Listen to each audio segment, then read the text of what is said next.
So ladies and gentlemen, distinguished speakers and colleagues, my name is Jean d'Aragon. I'm Senior Sustainable Development Officer at UNOSD, the UN Office for Sustainable Development. Based in Incheon, South Korea. It is an honor and a privilege and also a great pleasure to welcome you to the 6th edition of the Executive Training course for policymakers on the 2030 Agenda for Sustainable Development, organized by our office, the UN Office for Sustainable Development, or UNOSD. The Executive Training for Policymakers, as the former participants and those familiar with the course often refer to it, couldn't be held in person in Incheon last May, as we normally do, due to the COVID-19 pandemic. For the same reasons, we are meeting together virtually today and during the rest of the week, hoping that we will be able to welcome you again in Incheon, South Korea very soon, and be it for the executive training course for policymakers and or other UNOSD-led events. Once again, this edition of the executive training course for policymakers has its focus put on the main theme of the High-Level Political Forum, or HLPF, where this year discussions will revolve around sustainable and resilient recovery from the impact of the COVID-19 pandemic. Through the presentations and discussions on the HLPF, the Voluntary National Reviews, or VNRs, and the Sustainable Development Goals, SDGs, that will go under in-depth review during the HLPF next July. We hope that this training course will help you understand better and actively taking part in the implementation and review process of the SDGs in your own country. Now I'd like to introduce the first speaker of this segment. Unfortunately, Mr. Alexander Trepelkov, Director of the Division for Sustainable Development Goals in the UN Department of Economic and Social Affairs, or UNDESA, could not be with us today due to unforeseen circumstances. Mr. Trepelkov, however, has asked Mr. Anson Sibanda, who's the Chief of National Strategies and Capacity Building Branch, Division for Sustainable Development Goals at UNDESA, to deliver the opening remarks on his behalf. Mr. Sibanda has over 15 years of progressively responsible experience in a broad range of sustainable development issues at the global, regional, and national levels, including the various intergovernmental processes that underpin his work. He holds a doctorate and a master's in demography from the University of Pennsylvania, a Master of Science in Population Studies, and a Bachelor of Arts in Geography from the University of Zimbabwe. Prior to his appointment in 2020, January, he was the Chief of the Social and Policy Analysis section in the Division for Inclusive Development at UNDESA. Dr. Sibanda has published widely on African demography, migration and employment, children's schooling, fertility trends, HIV/AIDS, child marriage, household structure, poverty, and inequality. The list of his realizations is quite long, but I will stop here in the interest of time, and I will give you the floor. So please, Mr. Sibanda, go ahead. The mic is yours. Thank you, Jean, and good afternoon, good evening, colleagues, and good morning, colleagues, to those who are in the US. As Jean says, my name is Anson Sibanda, and I'm the Chief of National Strategies and Capacity Building Branch in the Division for Sustainable Development Goals here in DESA. So I'll be delivering the following remarks on behalf of Mr. Alex Trepelkov, our officer in charge, who cannot join us today. Distinguished participants, dear colleagues and friends, ladies and gentlemen, on behalf of the United Nations Department of Economic and Social Affairs, I am pleased to welcome you virtually to the Executive Training for Policymakers on the 2030 Agenda for Sustainable Development. Allow me to thank Mr. Chun Kyu Park, Head of the UN Office for Sustainable Development, our project office in Incheon City, in the Republic of Korea for organizing and convening the 6th edition of this important event.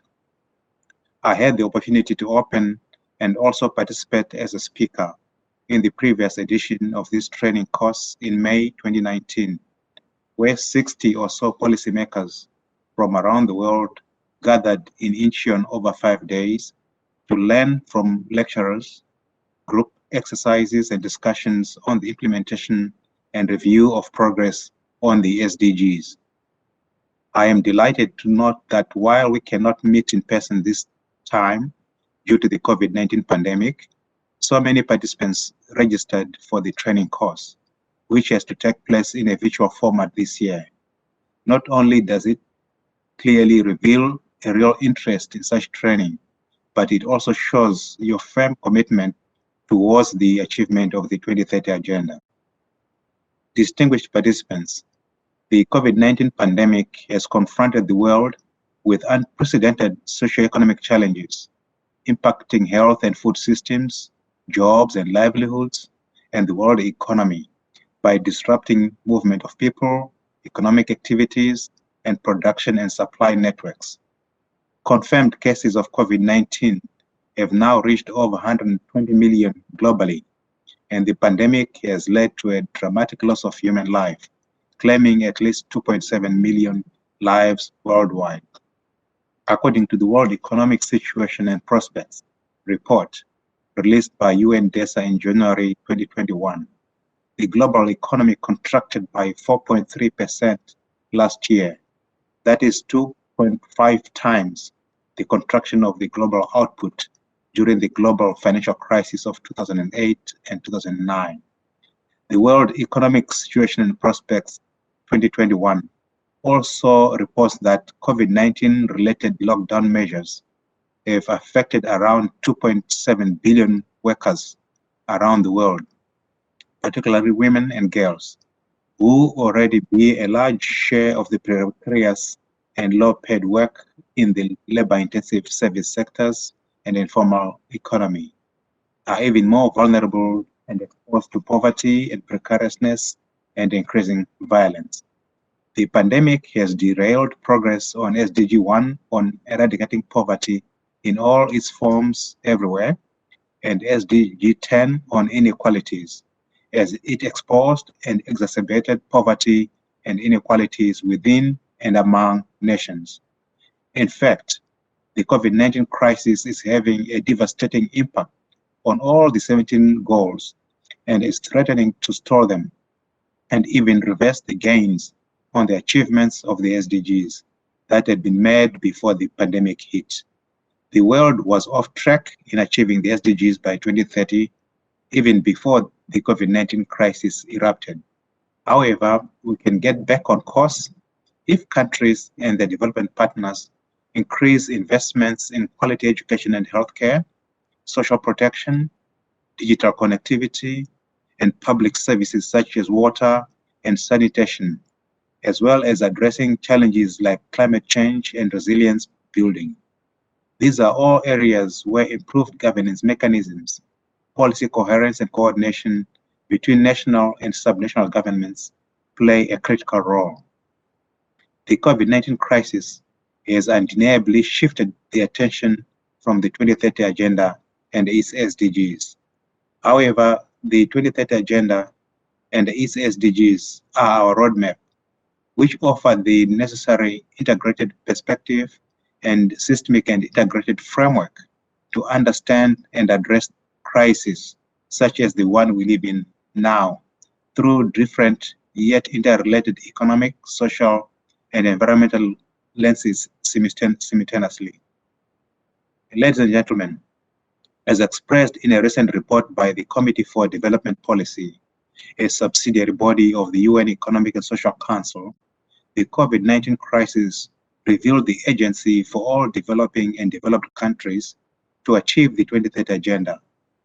Development patterns that were in place prior to the COVID-19 crisis, the committee added, should no longer be sought in our path to sustainable recovery. Efforts for recovery, the committee stressed, should rather be oriented towards equality, resilience, and environmental sustainability, as well as a new form of multilateralism, which would have learned from the shortcomings in responding to the COVID-19 crisis. The committee also called for the strengthening of the country-led and country-driven voluntary national reviews, which are regularly presented during the high-level political forum. It particularly called for a stronger focus on the transformative aspects of the 2030 Agenda and for stronger emphasis to be put on the review progress behind the voluntary national review reports, which is meant to help identify the gaps and challenges and make necessary improvements for advancing SDG implementation. Such call for urgent action was already found in the Global Sustainable Development Report 2019, which identified 6 entry points for transformation and 4 levers to accelerate the transformations urgently needed to advance delivery of the 2030 Agenda. This call for urgent action was further echoed during the UN Secretary General's SDG Summit held in September 2019, where heads of state agreed on the political direction for the coming decade of action, following the UN Secretary General's global call to all sectors of society to mobilize for a decade of action to deliver the SDGs by 2030. The political declaration also called for the strengthening of the high-level political forum, including the voluntary national reviews, which play a central role not only in the follow-up and review of progress on the SDGs, but also as a catalyst for profound transformations and engage all segments of society towards the achievement of the SDGs. The focus of the 9th session of the High-Level Political Forum on Sustainable Development has been placed on sustainable and resilient recovery from the COVID-19 pandemic through the implementation of the 2030 Agenda, addressing the 3 economic, social, and environmental dimensions of sustainable development.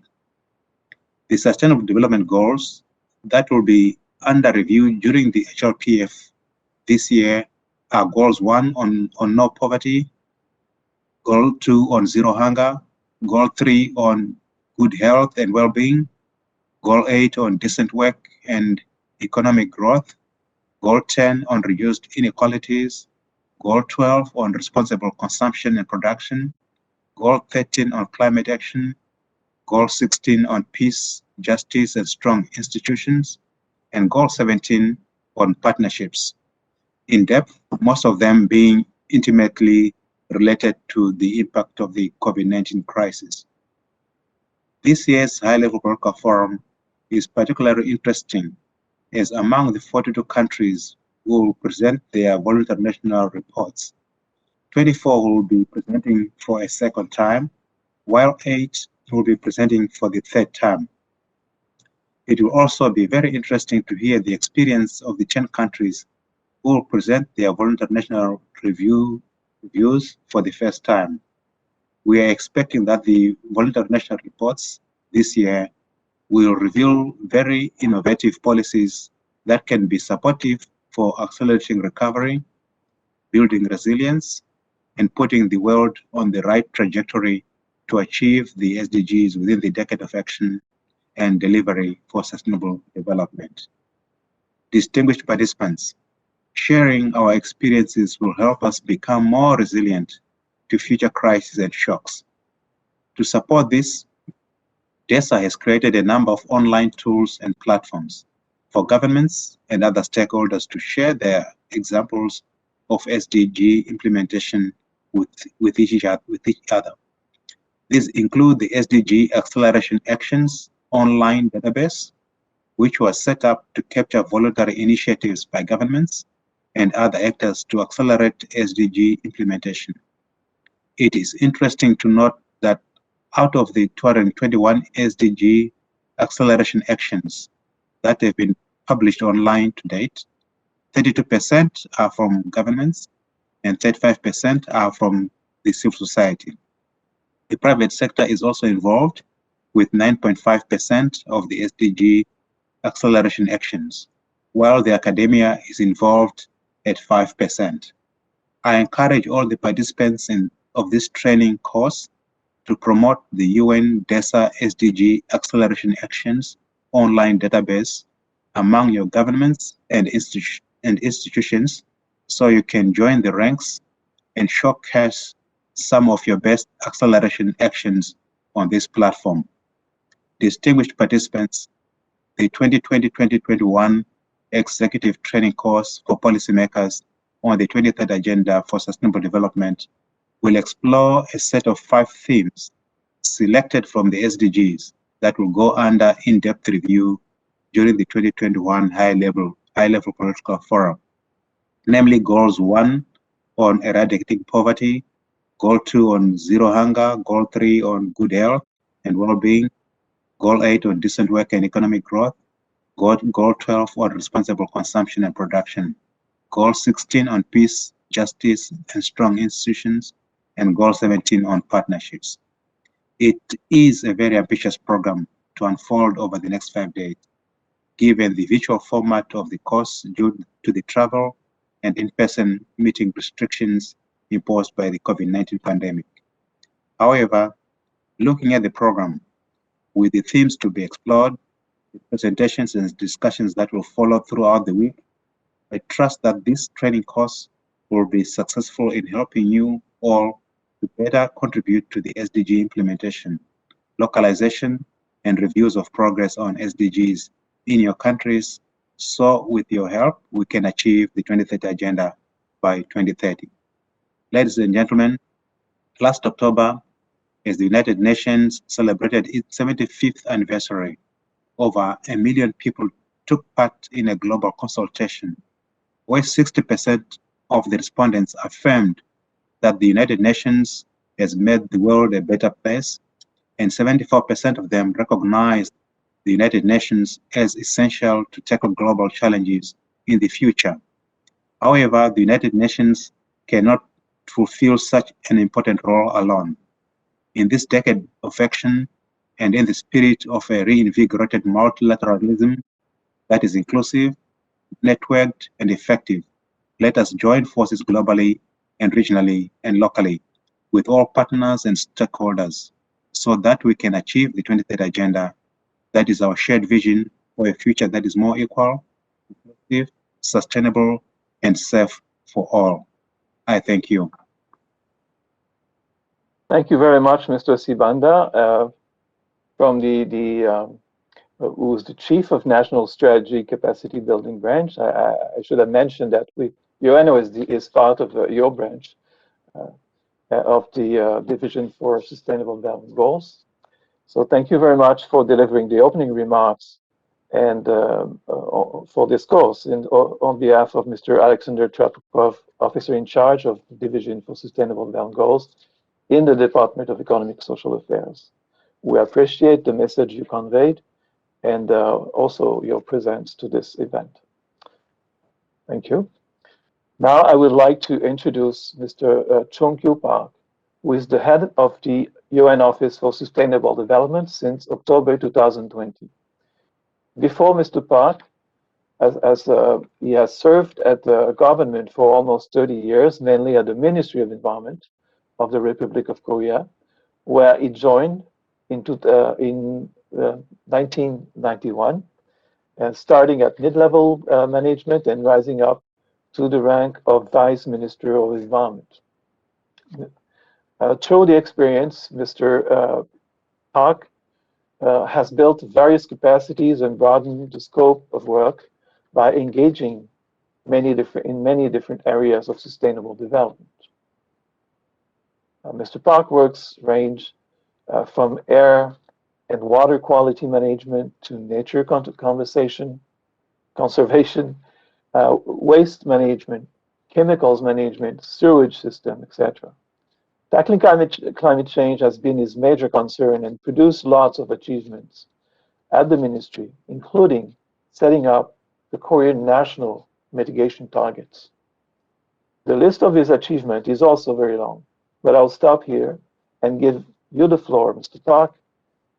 You can go, the mic is yours. Okay, thank you, John.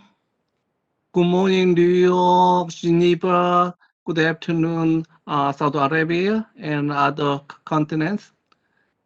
Ladies and gentlemen, and distinguished participants and colleagues, welcome and thank you all for joining Executive Training Course for Policymakers on the 2030 Agenda for Sustainable Development, organized by our office. Special thanks go to Professor Kim of Women's University and Mr. M. Sivanda and Ms. Elena Jubachevich from UN, the DSDG of UNDESA, and Mr. Paez R. Tardy from Saudi Arabia, and other participants. This is the sixth edition of its history, which we have been holding every year since 2014.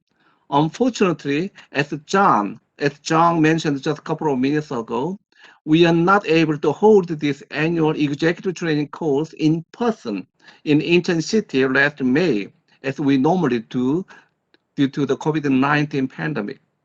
This pandemic has struggles at a time when the peoples of the world were already faced with other major challenges, for instance, enduring poverty and hunger in many countries, worsening effects of climate change, and stark and often widening inequalities. In 2015, world leaders came together at the United Nations in New York to adopt the 2030 Agenda for Sustainable Development, with its 17 Sustainable Development Goals, SDGs, as our agenda for addressing these and other challenges in the coming years. 4 years later, the SDG Summit held in September in 2019 marked the first 4-year review of the 2030 Agenda for Sustainable Development. During the meeting convened by the General Assembly, heads of state and government adopted a political declaration to accelerate delivery of the 2030 Agenda and the SDGs in the remaining decade. The political declaration for a decade of action reaffirmed the commitment to leave no one behind that is at the core of the 2030 Agenda. It also recognized that a systemic and holistic approach, taking into account the interlinkages between goals and targets, as promoted by the Global Sustainable Development Report (GSDR), offers a realistic solution to accelerate fundamental transformation towards sustainable development. As we just entered the decade of action, however, the novel coronavirus began to emerge and develop into a global pandemic, going far beyond the health crisis, as it upended all aspects of our lives and societies. Like Emerson's comments, the COVID-19 pandemic has suddenly confronted the world with unprecedented challenges, exposing and exacerbating weakness of health systems, governance challenges, lack of policy coherence and coordination between national and sub-national governments, to name a few. The pandemic has also disrupted the focus from the SDGs and even reversed some of the sustainable development gains we had achieved since the adoption of the 2030 Agenda. Yet, the agenda remains the best approach we can take and our roadmap to overcome this crisis, recover better, and build resilience of our society from similar crises in the future. We now have only a decade to achieve our goals, and we know that this same decade is absolutely critical for bold action if we are to avoid the worst effects of global temperature rise on our livelihoods, our health, and our well-being. We are now in decade of action and delivery for the SDGs, and we must plot the course of action to tackle the most pressing problems we face. In the poorest countries, ending extreme poverty and sustainable inclusive economic development are surely the most pressing challenges.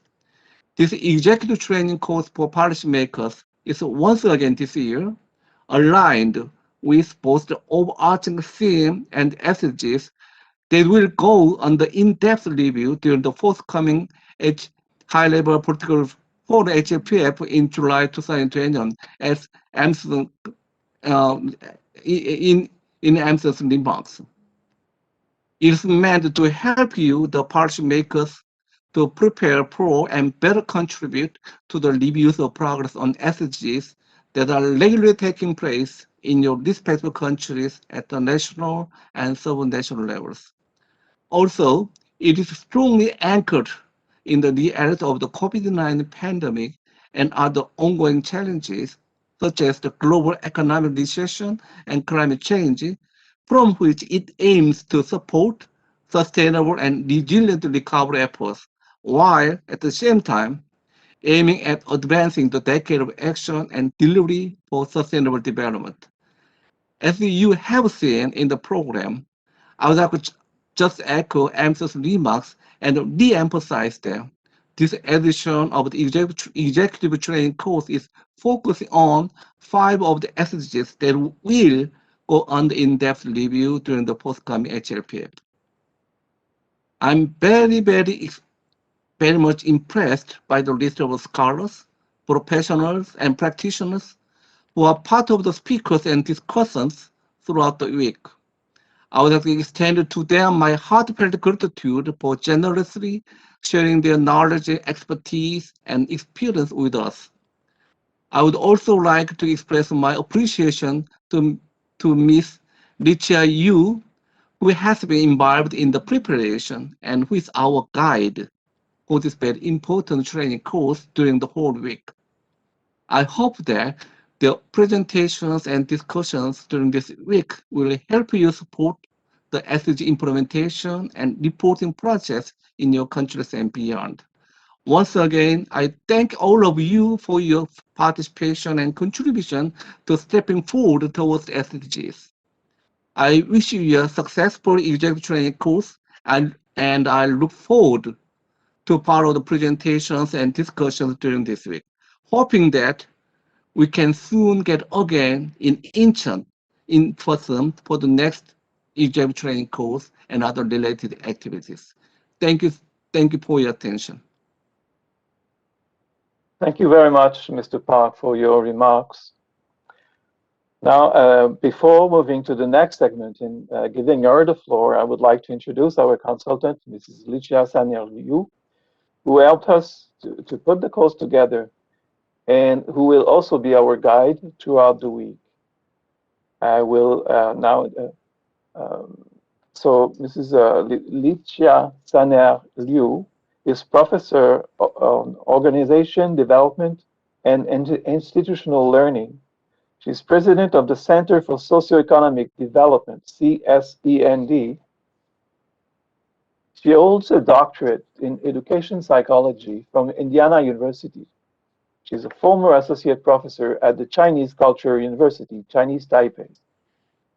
She was a postdoctoral fellow at Columbia University in psychology. She's fluent in English, of course, and then also in Mandarin. Dr. Yu has over 20 years of experience as an advisor to governments and international organizations on organizational development and reform of public administration. She recently directed a 2-year bilateral Swiss-Slovene project to reform the public administration of Slovenia and a 3-year Sino-Swiss bilateral program to modernize management training of senior civil services officials in China. He also been a consultant to the United Nations Development Program and other specialized UN agencies, as well as to the private sector's organization. Ms. Sanyal-Yu, I'd like, now I will give you the floor and let you lead us through the rest of the session today. Thank you very much, John, and also thank you very much for other colleagues, the input in terms of setting out the frame for the 2020 to 21 ETC, the 6th edition. The task is set out for me, and let me sort of, without taking more time, go into the discussion for the day. I would like to first sort of lay out, how the the purpose of this 5 days workshop as well as the structure. I can, whoops, I forgot to ask where, I thought I know where to share because it's not activated on my screen. So could you please give me the sharing right?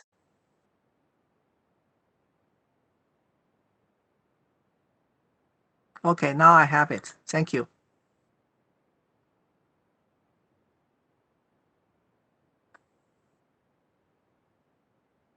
What I would like to say, I think, it is important to be reminded that 2030 agenda, it is really, it's a historical first. It is not the first time that we have sort of come together and try to form a global strategy and also confirm our commitment to this particular policy agenda. It's actually started with the Millennium Development Goal. And also that has sort of laid down quite a few good practices to allow us to move the whole system forward in a much faster pace and achieve, some parts of the agenda, not everything. And now we have a much more ambitious undertaking. And I would like to say, this 2030 agenda, it is a global social contract.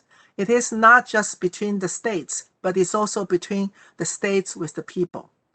And so it represents, because through its different forms of mechanisms for participation, that we see that, the 2030 agenda and SDGs are actually, it is a contract between the state and non-state actors, but also the people. And I think this is the first time in the history that people actually could participate in a global conversation about the future we want, the world we want. Okay, so this, has been a very important thing to be remembered of, because achievement of 2030 agenda should not be the responsibility alone of the states, but every one of us, every individuals who will be in this system, and then will have something they can contribute to make the 2030 agenda real and SDG achieved. So this, commitment is also expressed in the leaving no one behind. And so the strategy, the orientation is a whole ecosystem orientation. With this said, which is very exciting from a theoretical point of view, but it also underlined and also described the challenge and difficulties confronting this process. Unfortunately, as already said by Mr. Sibanda, that the COVID-19 has set back many of the achievements already sort of being made in the last, the first phase, I will call it, from 2016 to today. But actually, engender greater poverty, revealed greater inequality within the states, across the country, and many other issues. So I think, the only way we could move forward together is to adopt a continual learning, improvement, and innovation approach at all aggregated levels down to individuals. We have seen this approach being effective during the first phase from 2000 to 2015 when implementing the MDGs. So we just need to sort of build a better process and creating more mechanisms to allow this to continue. And monitoring and data would be two of the things, to be considered. And we have seen a flurry of activities in terms of partnerships to create better data, to aggregate better, and also to address some of the hidden areas which fall between the cracks. And I think the excitement about this particular edition of 2020/21 ETC is that we have the first time, because of COVID, we have to go online and digitalize. And because of this digitization, we are able to include non-traditional participants, so to speak, in the process. We are able to bring in academicians, not only as the experts and NGOs into the process, not only as speakers, but also as members of the process, so that hopefully we are building a community centered around ETC for future discussion about how to use the HLPF, the Voluntary National Review, as an anchor point for that continuous improvement process and various needed innovation. So we hope that we are also very pleased because of this digitization that we could sort of bring in the different speakers located in different places, normally that might not be able, to sort of to take the time out of their busy schedule to join us. But because of the online version of this workshop, they were able to be here. And I want to give everyone who support this process a big thanks. Now, why do we choose the 5 thematic areas or SDGs to go more in depth? Because they contain some of the most wicked problems, as Carl Wick called it. Meaning it's complex, it's fluid, and sometimes it's hard to put our hands around it, and they are interconnected. And I think this is really where the 2030 agenda posts the biggest intellectual challenge, not only in practice, but also in the ways of looking and framing the problem and raise new questions. So the objective of this particular 5 days, very short, I have to underline many more times, very short get together and very short, sort of time allocation to think about each issues or each SDGs and the sub critical issues. We have really facing a huge challenge. So what we could achieve through this workshop is very humble, the following 5. If we can achieve them, I think we are making the first step. One is to raise awareness of individuals, experts, as well as communities and groups on key issues within each SDG areas. And second is to share information and experiences in tackling some of the link issues within each SDGs and tools that have been developed to address this. These tools can be at different aggregate level, from global down to community. And I think the community as the smallest aggregate level should not be overlooked, because this is where the front line, where things are happening, and also innovation can be tried and explored. So I think the discussion around the community development need to be somehow addressed more.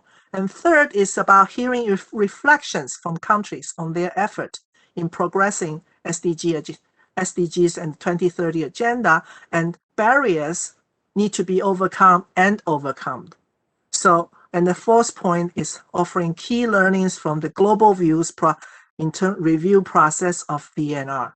VNR need to be a part of our toolbox for innovation and for continuous improvement. It is not just about showing a report card and sort of and that's the end of the story. And you see from the countries who are eager to present, some of them, and I heard that some of, about how many? 24 countries are already there for the 3rd time. It shows that countries have already experienced and understood the importance of this national conversation and international conversation based on or centered around VNRs. We hope this energy will continue trickle down, and domestically it also would happen more. And the first point is supporting the effective use of VNR process, which I already said, and it's about, and pointing to some gateways in this conversation, in this workshop, on how to progress in SDGs. Very quickly, you have already seen this, the agenda on the web, so I don't need to belabor the point. But I just wanted to say, to show it to you, that we have picked through discussion and also under the guidance of UNOSD, that we have selected some of the critical issues and also representing some of the current thinking about formulas in terms of tackling SDGs. So from that point of view, we have these sub-input and focus on different areas. So I will just read down very quickly. Of course, we also have to say VNR is not an easy process. If you recall the PRSP, the Poverty Reduction Strategy paper, was the first time actually introduced the idea of participation by non-state actors, by people, by communities. And that process itself was very complex and also resource heavy. So I think, how we can sort of figure out how to prepare the VNR in a smart manner will be very useful. So today we have a session on that. But at the same time, we also need to start thinking strategically what would be the right levers and entry points that we can push and actually create a better impact with the limited resources. And that we have special honor to have Professor Kim to come and to give us a lecture, and then we follow with a country report. So the rest of the day, the rest of the 5 days or the 4 days will be following similar processes addressing each SDGs. So I invite you to join online and also to look into the agenda available online to get a better idea. So I would like to sort of have a reminder of each other. I mean, reminder of all of us. And, we are trying to have a full cycle. So there is a learning also happening in the small scale of this workshop. So we want to invite you to, before you leave for the day, give us your feedback about your experience and your thoughts at the structure and planning of the workshop, so that we can learn from your experience to also to continue to improve on possibly future edition of ETC. So thank you very much. This is my very short and quick overview of the week. And give it back to you, John. Thank you very much, Licia. Actually, now we are in your session. Now or let's say we pass to the next session basically. Then thank you very much for what you. It's very interesting. We discussed all those things for the last few weeks, and then to put this together, and then it's very nicely summarized and presented. Thank you. Now I would like to basically you are the next moderator of the next session. So I thank you for this presentation. I'd like to thank all the presenters for their speech, and you as well, Licia. And I don't want to take too much time because now we're already not a bit behind, I think a bit behind. So I don't want to take too much time on your session. So please, it's your turn, Licia, to moderate the rest of the session. Thank you so much. I can't hear you though. So, oops. Yep. I would be just very short and lay out one page in terms of the coming session. I'm trying to okay.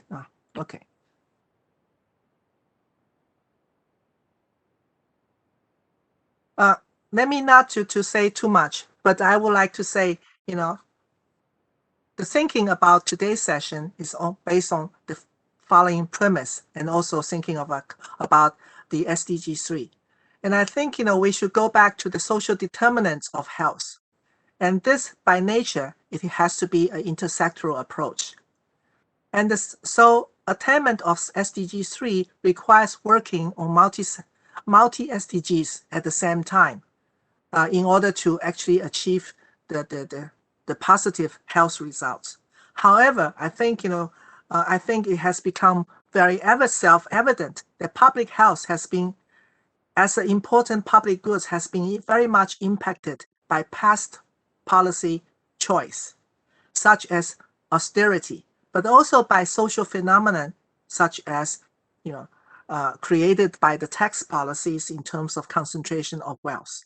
Both of these have undermined the institutional capacity to respond to pandemics and causing shortage of public goods. In this case, is health. So health is a measure of social success and also the overall attainment of 2030 agenda. And so with these few words, I would like to introduce today's session speakers. Irena Zubčević has been already been mentioned before, and she will be the first speaker. And Yuan Meg Kim, Professor Yuan Kim, and President Kim, that will be the second, and Mr. Fayez Al-Tahi will be the third speaker. So let me just give a few more extended introduction to the first speaker in view of time, and also I know she has a meeting to go to afterwards. So let me just briefly mention her very much distinguished career. She's trained as a sociologist and a diplomat. So she has been working internationally and also with a strong international policy and negotiation background. She currently, her job is the chief of the Intergovernment Policy and Review Branch of the UN DESA.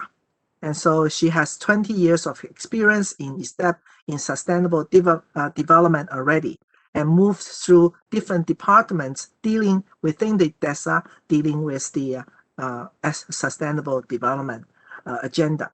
And prior to that was after the Rio, and she has been also engaged in the different international conferences and treaty making. Currently, she is supporting intergovernmental processes related to sustainable development at the UN, including high-level political forum on sustainable development, in particular VNR. We have the great honor of having her here today to actually start talking and launch the topic about how VNR can be better and effectively prepared so that the spillover effect could already feed into the SDG implementation process. So Irena, floor is yours. Thank you very much, Licia, and I would like to thank the Division for Sustainable Development Goals, and in particular the UN Office for Sustainable Development, Mr. Park, my dear colleague Fran Jean, my colleague Amsan. Thank you so much for letting me be part of this very interesting course that you are going to have this week. I'm really honored to be here today with you. And I will just try now to share my screen. And okay.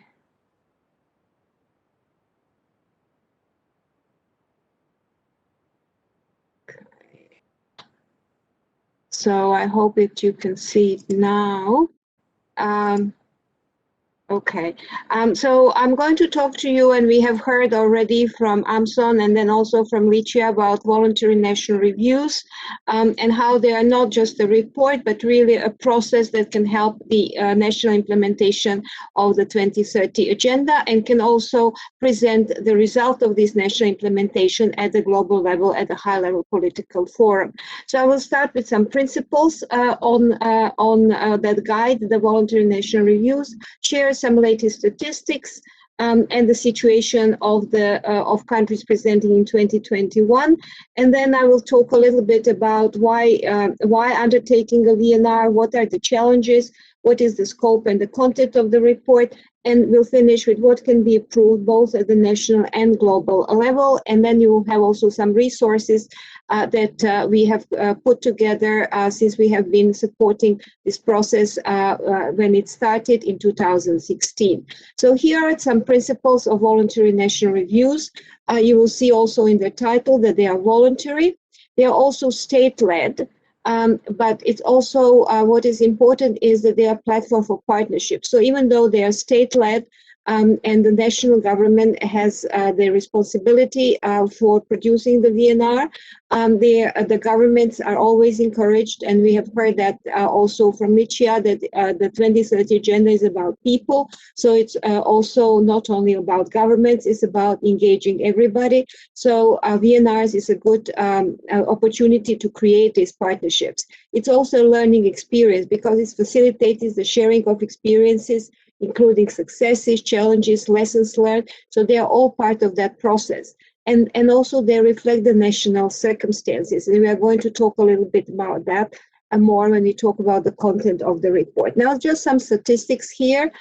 You will see that majority of the countries, and they have been broken down by the 5 regions that the UN operates around these regions. You will see that one region that has 100% presentation is Eastern European group. And then you have other parts of the world. You will see that there are many of them, that majority of the countries have already presented a voluntary national review, actually 168 of them. And you will see, if you look at the years, that there, except for the first year, there are around 40 plus countries that present every year. And then there is a trend here, which you will see those orange and gray gray pillars. And this is the trend that will continue to grow as we come closer to 2030. That there will be more countries who will be coming for the second and third time. And it was last year and also this year now that this is the second year when there are more second and third timers and then those that are coming for the first time. And here are the countries that are going to present this year. There are 44 of them. You see, as I already said, there are only 9 who are coming for the first time, and then the majority of them are the second and third timers. So and you will see also that more or less they are broken. There is a quite good regional representation that will be at the HLPF this year. Now, why undertake a VNR? So you all know this gentleman here, and what he said, or at least is attributed that he have said, that if you continue doing the same thing over and over again, you cannot expect different results. So it's really the 2030 agenda is about changing mindsets. It's how you have, and Licia underlined that as well in her introductory speech, about transformative actions. So it's really, really important to try to get the whole of government and all the actors on board and the whole of society approach to really implement the 2030 agenda. It's also very useful in stock taking. It's also about the mapping existing policies and their compatibility with the SDGs and identifying implementation gaps, data availability, establishing baselines, and assessing capacity of national statistics systems for data collection and use. And I'm sure you're going to talk about data as you go along in this course, and this is a very important issue and a challenge for all countries. It's also about coordination. It's about institutional arrangements made for VNRs. We are going to talk about it a little bit later on. It's also about integration, how you integrate SDGs into national development plans, aligning with budgets and identifying financial frameworks, and also integrating the 3 dimensions of sustainable development: economic, social, and environmental. And it's also about implementation. It's a chance to assess progress and strengthen monitoring and evaluation, including through Parliament, Supreme Audit Institutions, so really including everybody. It's about, unfortunately, we have now come to this, we are battling the pandemic, and we heard about that already. So it is also a good chance to take stock, as Amson has said, this year in the VNRs, of what measures governments and other stakeholders have put in place for sustainable recovery and accelerated actions. It's also about support. It's a tool that you can identify and communicate the areas in which the country requires additional support for implementation. But it's also, as I've already said, about partnerships. It is a great opportunity to forge partnerships at all levels, including with other countries and actors, but also about subnational levels. And also it is an accountability tool so that governments can say what they have been doing and provide the information to their citizens, and also as awareness raising tool, as a communication tool, so that you can include citizens, civil society, academia, subnational, local governments, private sector, everybody, and really achieve this integration. And it's also important to follow up after the VNR. You should catalyze on what and you really use this momentum and the lessons learned through the process from other countries at HLPF, and so stimulate continuous national discussion and also good practices for the implementation. Now, going to the main challenges that countries face, and we have gathered them through the process supporting it from 2016. It's about the time frame for preparing, and it can be challenging. So because you have to engage everybody. It's really having a meaningful stakeholder engagement, but it's also about how you can do it, especially in this era of COVID, through innovation, using online questionnaires. So that you get more to prepare in a short time frame. But it's also about SDG mainstreaming and established institutional framework that is lacking in some countries, and need to strengthen the contribution of all stakeholders. Also, the importance of data, how to coordinate inputs, how to collect data, how to get standardized and disaggregated data. It's also striking the balance between quantitative and qualitative information. So that means how to contextualize data. So data is useful only if it really explains the progress and everything that has been achieved. It's also a strain on the institutional capacity, because you have to have strong institutions in order to be able to go through all these stages in the preparations. And it's really vital and important to have strong internal structures in place. And then we also heard from countries emerging from conflict how it is difficult to invest in all SDGs, because they need to finance reconstruction, and then they have also requirements of transition to justice, and so they require a focus on the selection of goals. So it's also about prioritization. And then it's about mobilizing resources and filling the financing gap for the VNR process, which also a number of countries have deemed difficult.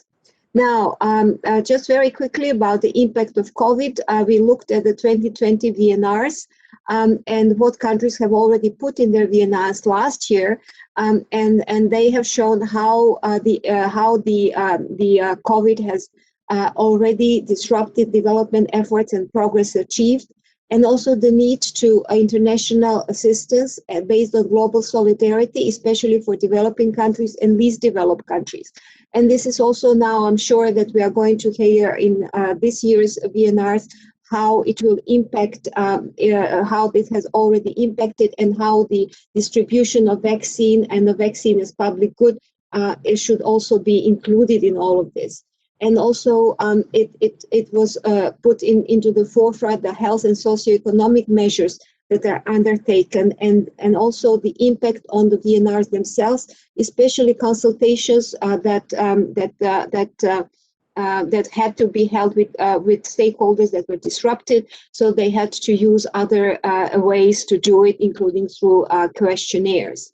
Now, this is just some feedback that I won't go through all of it, but just for you to see, there were 234 responses from all stakeholders, of course, going from governments to international and regional institutions, and to civil society, academia, private sector, all the others, that we gathered in 2019 about what they think about VNRs. And you will see that VNRs, this blue, the dark blue one, is about those who strongly agree with this assumption, and the orange one is that somewhat agree. So you will see that the majority feel that the usefulness of the VNRs and strengthening the awareness. One thing that everybody said that needs to be provided more is on the preparations, content, and approach of VNRs. And that's what we are trying to do to strengthen this process. And here are just some quotes from the countries, how the voluntary national reviews impacted their own national implementation of the agenda, and the benefits of the preparatory process that included the learning of that. Now, coming to the scope and content of the VNR report, you will see that it is from the charting the path to implementation and to the way forward. And it's all what I already talked about. It's about accomplishment, but it's also about challenges and gaps. It's about evidence, but it's also doing it all together and also linking it to other processes, because governments also report to other human rights mechanisms, to environment conventions, for example, Paris Agreement. Putting this all together and really coordinating this approach would be very important. So all of this, what I have already told you about, it's important to reflect that in the content and the scope of the VNR report. And also what has been shown through the implementation is about having strong institutions. And those which were most successful are those that have a three-tier structural approach. One that is a political one, which shows a political will from the politicians. Then it's the implementation, so deciding on strategies and policies. And then a technical level, which really then puts these strategies and policies into concrete programs and projects. It's also about engagement of other parts of government, parliament, judiciary, and then also about local governments. There are more and more voluntary local reviews, VLRs, that many countries, subnational governments, regional and city governments are undertaking, and can be very, very useful for a national implementation. And it's also about coordinating mechanisms. It's the whole of society approach that is important. So now going to what can be improved. Definitely strengthening national ownership, including through capacity building, and this workshop here that you are going to have, this 1 week long capacity building workshop, is one of these that are really very much needed. But also linking the VNRs, as I already said, to other reporting mechanisms and conventions, strengthening monitoring and oversight, explaining what the impacts of the strategies are, and also being honest about showing progress, but also gaps and challenges. And it's also about identifying areas where support is needed, using VNRs as accountability tool, and preparing a strategy how to maximize benefits of the VNR process for the implementation of the 2030 agenda after the VNR presentation has been presented. And also it's about when you are coming for the second and subsequent VNRs, to build on previous VNRs and to have a roadmap, how many VNRs you are going to present until 2030 and how it can best benefit your national implementation. At the global level, using Secretary General's voluntary common reporting guidelines, as you will see in the resources that we have, will increase comparability, but also improve overall quality of reports over time. Also focusing VNR presentation on explanation of impact of policies and strategies, about peer learning and how it can benefit countries. It's also about strengthening a more interaction at the global level by giving more time for the questions and answers and by including all the stakeholders. It's about the strengthening the role of HLPF as a platform for this peer learning, and also to strengthen HLPF to be a broker and matchmaker for partnerships in the follow-up after the VNRs, so looking at areas where countries need support. So I'll stop here, and these are just some of the resources that we have. So we have a global and regional preparatory workshops. We also have the voluntary national review synthesis reports every year, where you can go from 2016 to 2020, and we are going to continue with them this year as well, where you will see how countries have addressed issues that you might have challenges with, and it can be a good resource for that. I already mentioned the Secretary General's voluntary guidelines and the handbook, which basically is a very practical tool which takes you step by step how to prepare your voluntary national review. It is also also about the summary and of the VNRs. We also have a database with a lot of resources there, so their resources are there as well, and also the latest guides on the stakeholder engagement that were done by our colleagues in the Division for Sustainable Development Goals, and also the collaboration with the UNDP and DESA, also about stakeholder engagement on what is a good practice for it. So I'm going to stop here, and if there are any questions, I'll be very happy to answer them. Thank you. Thank you very much, Irena. In such a short time, you give a very rich overview in terms of the VNR, the practice, and the needs, and also recommended suggestions.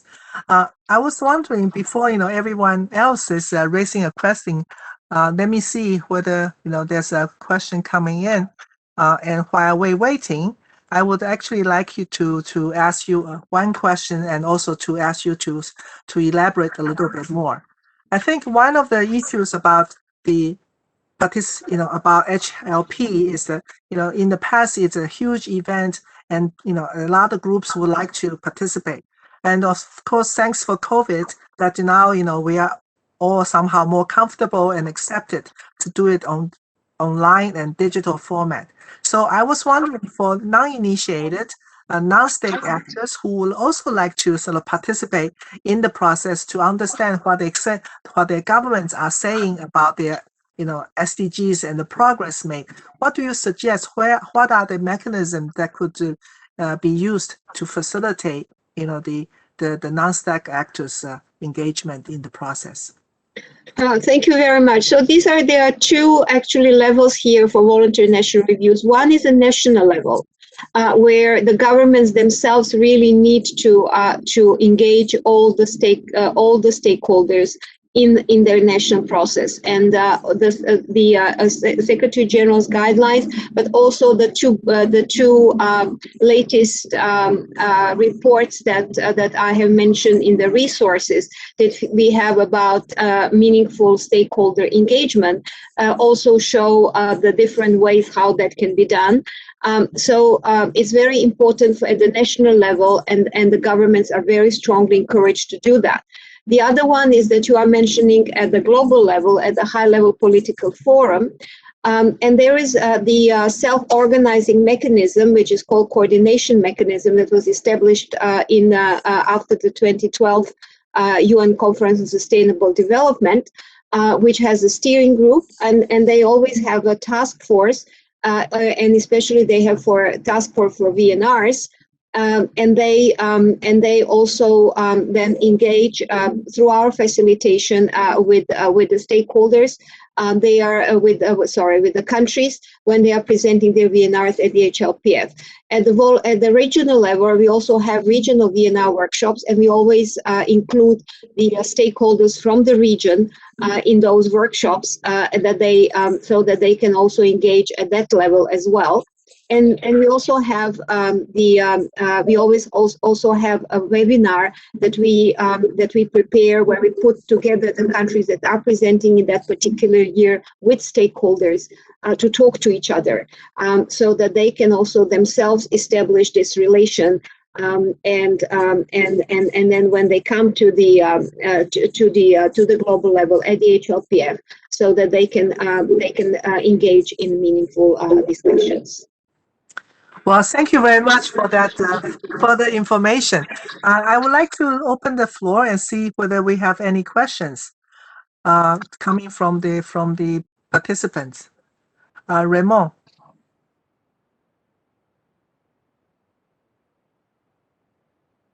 We cannot hear you.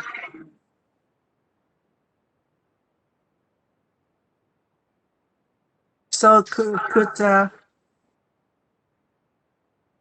okay, we can now see you on the. I cannot. Maybe now. Yeah. Okay. Well, thanks.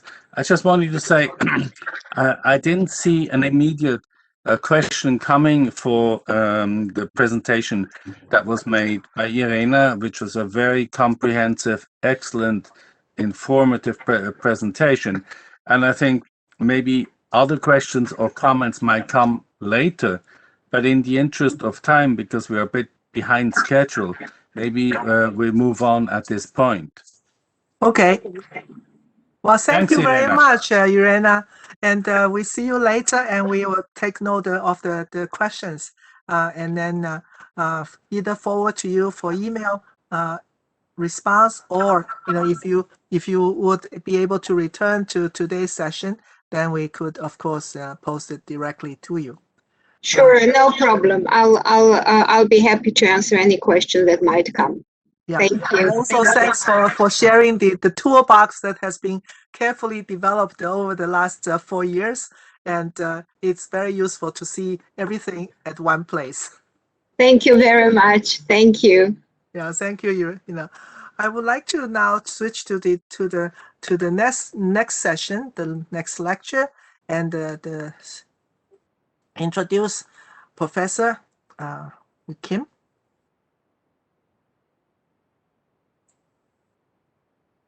Okay.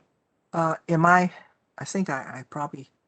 Well, Professor Kim, it is a highly, achieved scholar and educator.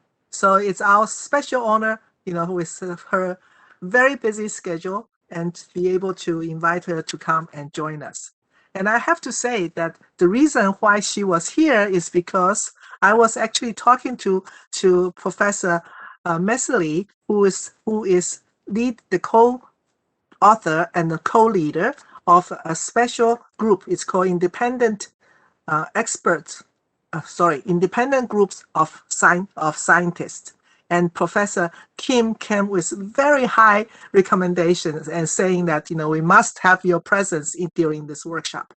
Professor Kim, she has been teaching in the University of Southern California before returning to Korea to take on the post of the Dean of the Graduate School of International Studies and Director of the Institute for Development and Human Security. And since then, she has been appointed to the presidency of the university, Ehua Women's University, and it is a very well-known private university, if I'm not incorrect.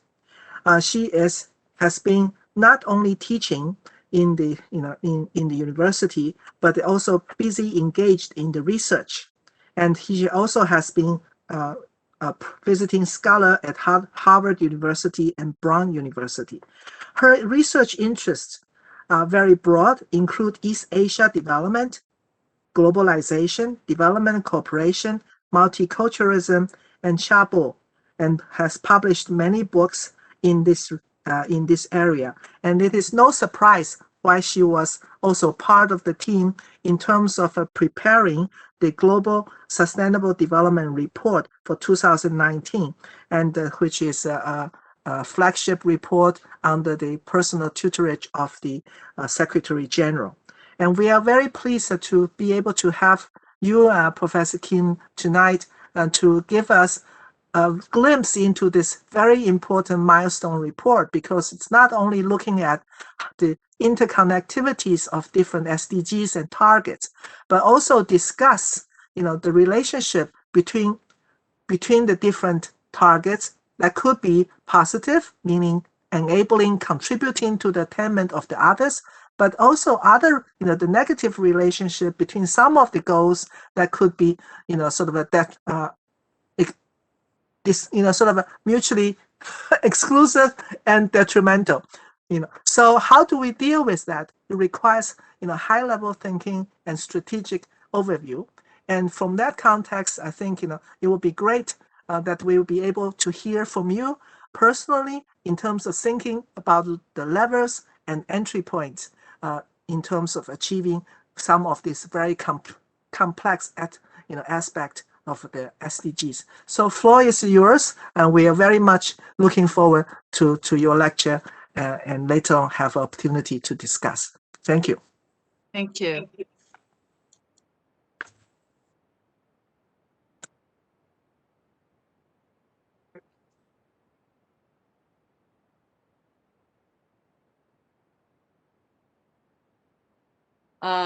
Good evening, good morning, good day.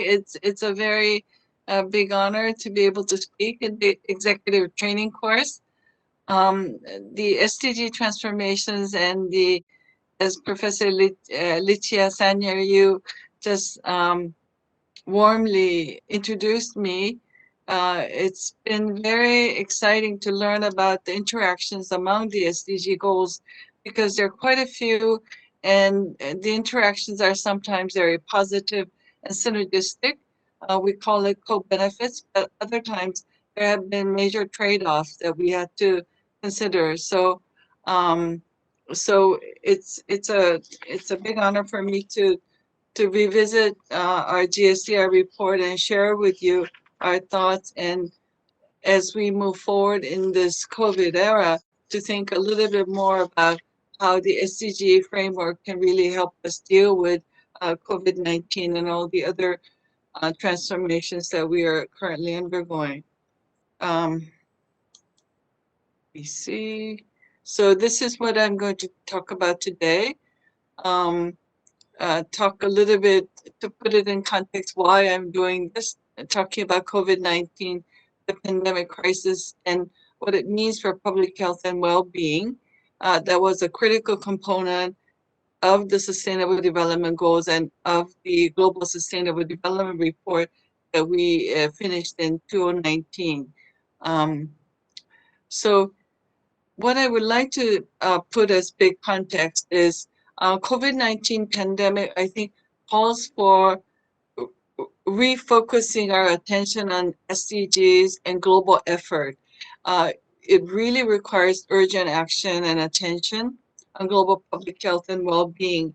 As noted in our Global Sustainable Development Report, there has been some progress made on SDGs, but as Professor Lichia Sanyaryu just mentioned, many are now seeing setbacks. In our preliminary glimpse, the COVID-19 exacerbated public health and well-being. It's really a global public health crisis. There has been a great deal of regional variation. Cross-country inequality is growing. As we're seeing the rollout of the vaccines, we're seeing a great discrepancy between the developed countries and developing countries. So some of the inequalities that we've witnessed when we were writing the Global Sustainable Development Report 2019 has actually accelerated and exacerbated because of COVID-19. The Sustainable Development Goals had public health and well-being as represented in one of the goals, Goal 3, but also it's interrelated with many other goals and Sustainable Development Goals. The call for action that we had in the GSDR 2019, I think, are still very valid. It talks about global public health challenges. It talks about the complexity of the current problems that we face and the ways, the pathways in which we can tackle these very complex problems. But one of the recommendations that we've made is calling to action at the regional and country levels, because we need global level attention, but also the variations among countries are still very big, and we must deal with country level and regional level differences. The cross-country inequality in public health are particularly salient in children's health, maternal health, and HIV/AIDS and other communicable diseases. We're now seeing this concentrated in the COVID-19. The Sustainable Development Goals, I mean, this is now very common and everybody knows that it's really trying to leave no one behind. And the mandate that we had in the Global Sustainable Development Report 2019 was a critical assessment of UN SDGs, although we were appointed by the UN Secretary General at the end of 2016 to start work in 2017 until 2019. It really was an independent and critical assessment of the implementation of SDGs. And the mandate, let me go back. The mandate was to show how science can help us understand SDGs better, and in terms of the connectivity, in terms of the interlinkages among the different goals. But very explicitly, it asked us to look at science and policy interface, recognizing the Sustainable Development Goals was in some ways a political negotiation and political process.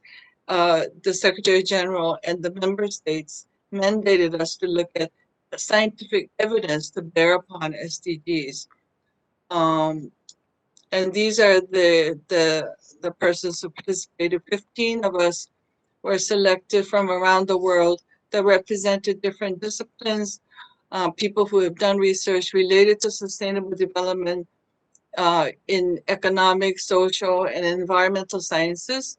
Professor Lichia Sanyar-Yu's friend Peter Messley is right there. He's one of the co-chairs.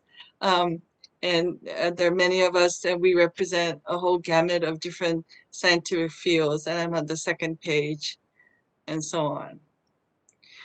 Our report was to look at the Brundtland report that was finished in 1987. The Brundtland Commission was the UN World Commission on Environment and Development. They were supposed to look at the interrelationship between environmental issues and development, moving away from the antagonistic relationship that scholars and practitioners were talking about at that time. This, the Brundtland report was very forward-looking in saying that environmental protection, sustainable environment, and development should come together. They should not be antagonistic, but really come together as two goals to save the world. The good news is the news hasn't changed. So, you know, if we read the Brundtland report, that's very much in line with the Sustainable Development Report.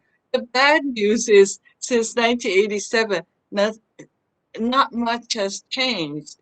So the recommendations that came out of the Brundtland report are still very relevant. And that was the bad part, the sad part, when we reread the Brundtland report. And this is when we presented the report to the UN Secretary General on September 10, 2019. And I participated in the fireside chat where I talked in particular about gender inequality that was rising as part of the rising social inequality. The lessons from our report, there are a few, and I would like to just go over some that I think are relevant and important. We recognize that setting up this report in 2019, only 11 years were left until 2030. This year, only 9 years are left. We had to sound the alarm bell. We really need to scale up and accelerate implementation in order for us to get to the 2030 goalpost. In particular, it was very clear that there are still some areas in which not only were we going slow in the SDG implementation, actually we were going backwards. It's rising inequalities, biodiversity loss, climate change. I don't have a note here, but the ecological footprints, the huge amount of waste that we're putting into the environment. These four issues or topics actually were showing backward trends. So it wasn't just going slow, but we were actually going backwards. So it was really critical that we switch around the momentum. An important lesson from our report is the this shows the interaction terms among the different goals from goal 1 to goal 17. It shows that, for example, the red shows that there's negative correlation or trade-offs. The blue tend to show there is positive co-benefits. The circles that are weak or non-existent show there's not enough research done to see any major trend in the relationship. So much more work needs to be done in the interaction research. But the research that shows us there's a lot of co-benefits, but unfortunately there are some areas in which there are some great trade-offs, and we must address these trade-offs and help enhance the co-benefits. Unless we do that, we cannot turn the vicious cycle into the virtuous cycles that we need for sustainable development. So this, in a nutshell, shows the state of research in terms of studying the interaction among the different SDG goals. Another important insight that came out of our sort of meta-analysis is that we live in a super hyper-connected world. Even the COVID-19 spread around the world like in a speed that was not had in previous pandemics. Previous pandemics was much more localized, and it didn't spread around the world in the speed that we had seen this time with COVID-19. On the other hand, when we see such a hyper-connected world, it also shows in another way, if we are able to change and turn things around, maybe this hyper-connected world can help us deal with the problems in a much more coherent and cohesive way. COVID-19 gives me a concern that this is not always going to happen if we don't have a global infrastructure to deal with this properly. Another important insight that came out of our report is that context and universality matters. In the Millennium Development Goals, the UN came up with 8 goals for the entire developing countries. So 8 goals were supposed to encapsulate all the problems faced by developing countries. On the other hand, Sustainable Development Goals we're trying to deal with problems that all countries face, including both developed and developing countries. So we recognize, although we have common goals of the 17 goals of SDGs, we also recognize that countries, regions may show differences, and they would have very different ways of tackling the problems. So it's critical for us to recognize that. This final slide shows our sort of penultimate finding. Instead of looking at 17 goals independent of one another, and in some governments, I know when they look at the 17 goals and were asked for implementation, they could divide up the 17 goals, or one goes to the Ministry of Education, one goes to the Ministry of Gender and Family, and so on. And so they divided up the 17 goals to be implemented.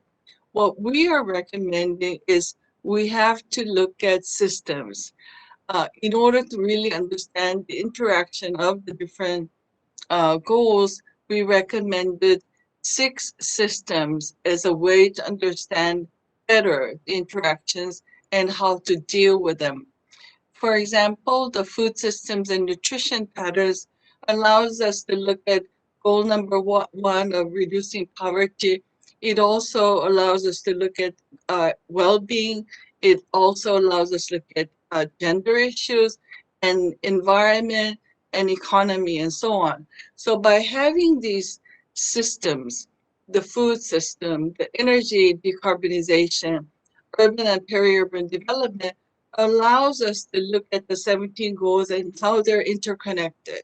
If we look at goal 1 versus goal 2, it's hard to look at the interconnections. But if you look at the food system, it's very clear. If you want to improve food security, you may at the end impact upon the environment in negative ways. You may sometimes lose biodiversity in lieu of production quantity and so on, and also the waste issue. So these 6 systems is a means to understand how the 17 goals are connected. And then we recommended 4 levers, 4 levers that could be used to enhance the transformations: governance, economy and finance, individual and collective action, and science and technology. These are the 4 levers that will enable the systems for transformation for sustainable development. And if you want to take one table or graph from our Global Sustainable Development Report 2019, I would say this is the table. That's the graph. Summary of key point is that this was supposed to be an independent critical assessment, meta-analysis of scientific research publications, and this was really evidence-based research for SDGs. Very important that it was to reflect the universal, indivisible, and integrated nature of the 2030 agenda. As Professor Licia Sanier, you mentioned, the interaction among the different goals was critical in the way we reviewed SDGs. We looked at the problems in implementation, but we also wanted to show how we can implement SDGs and have a better understanding of the interaction. And that's why we devised the 6 transformation entry points and the 4 levers to help us better understand this, to implement better. So we were saying, okay, we are sounding the alarm. There are only 10 years left. We don't have much time. It's a very complex world. But here is maybe not an easy way, but a more understandable way to do this. The message was strong political will is critical. Need to make hard choices and make SDGs top priority for all countries. But also we wanted to show that we can do it, but we must do it together. In terms of the implication for public health and well-being, health and well-being have been as part of the universal health care by WHO. I'm noticing my time and I should be quick. And public health and well-being are well recognized in the good health and well-being goal of SDG number 3, but it's also connected and has impact, major impact on goal number 1, 2, 4, 5, 8, 16, but others as well. As I mentioned earlier, the interaction and co-benefits, but sometimes trade-offs are critical to understand. In the pandemic crisis, the early reports that we're getting is that more attention has also to be paid on mental health issues that we haven't really dealt with in the COVID-19. So it's really critical that we also look at mental health issues. Critical role for the global health initiatives and the global health architecture. Earlier in the initial phase of the pandemic, there was not enough global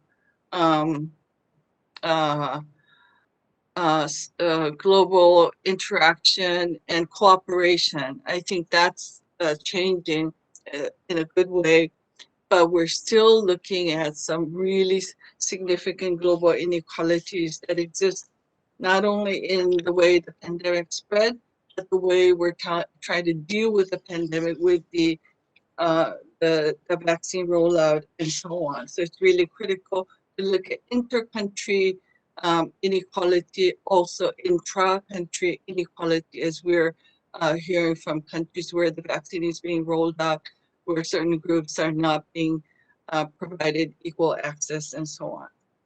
So to conclude, cross-country inequality in public health and well-being is very important. And when countries write their VNRs, we hope that they're focusing on inequality issues in their country, but perhaps with their neighboring countries as well. Critical action is needed at the country level.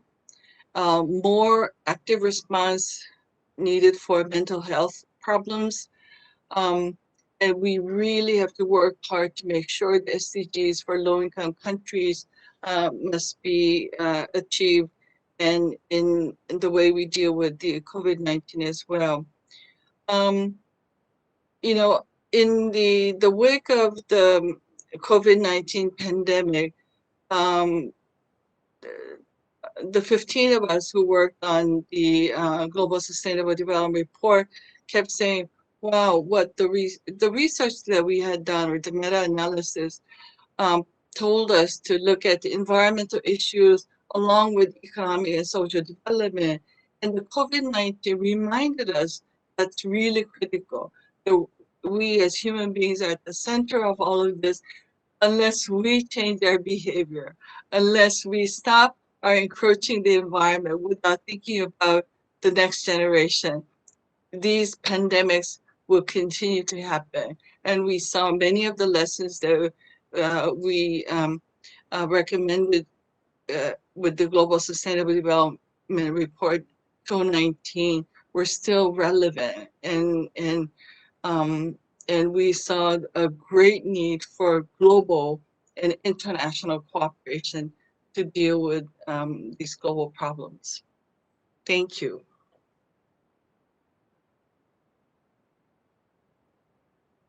Oh, you are muted. Thank you very much for being able to summarize such a complex report. At the same time, also address the issues, specifically the issue of the pandemic. Very impressive. Thank you very much. And I will, before, I open the floor for some question and answers, I would actually like you to say a few more words in terms of your caution about, pay attention to the mental health of the population who are going through the pandemic in different forms and shape of risk and danger. So because mental health, as you know, it's not in many societies are not really very well perceived. So please please say a few more words about this, and also a suggestion in terms of what need to be considered or studied, because I noticed in that table where you have in terms of blanks, and under the health there was a huge amount of blanks. So I thought we might need to fill the gaps, from a research point of view. Right. I think you're very correct that much more research is needed to understand how these SDG goals are interrelated. But the mental health issue kept coming up in the SDG report. But in the recent COVID-19 pandemic, what I have witnessed is mental health in general has been on the rise in many different countries, because the social existence, we are social beings, and we're not able to engage in society. We're not, our schools have been closed, so children are left home. People aren't able to go to work and interact with their colleagues and so on. So we've seen the rise of mental health issues. We've seen the rise in domestic violence. That's a huge issue that we have heard from various countries, developed and developing. Gender inequality issues, and mental health issues also related to that.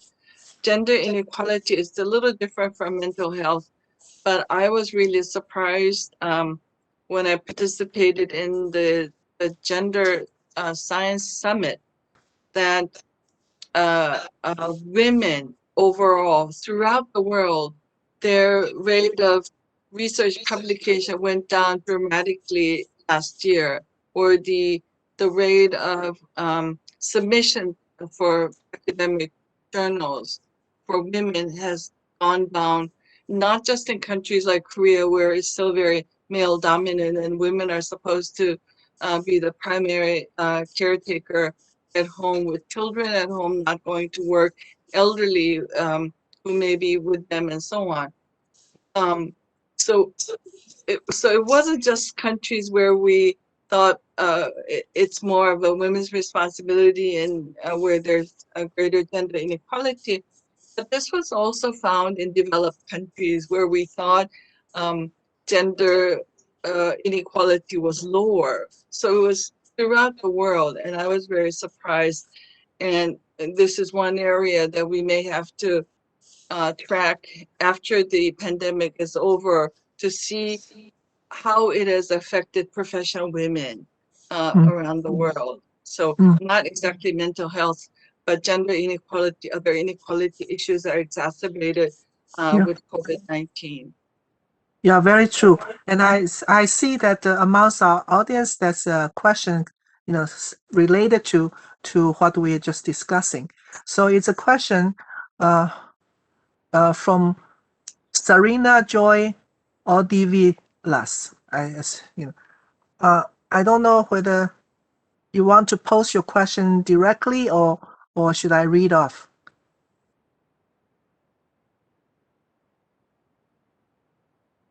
Okay, I will read it off. How do we introduce and advocate mental health to a developing country, especially if it is always tagged as just being lazy and too sensitive?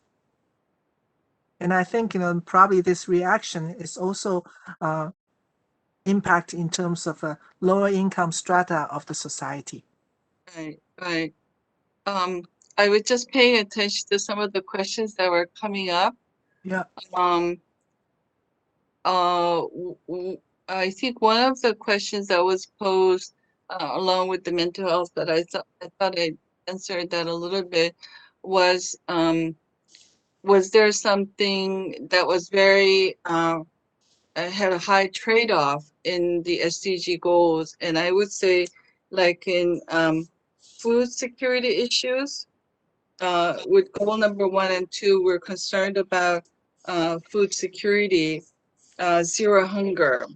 And so if you work on, that's number 2, zero hunger, and you're trying to increase the amount of food that's being produced, it may have a negative effect on the environment. Yeah.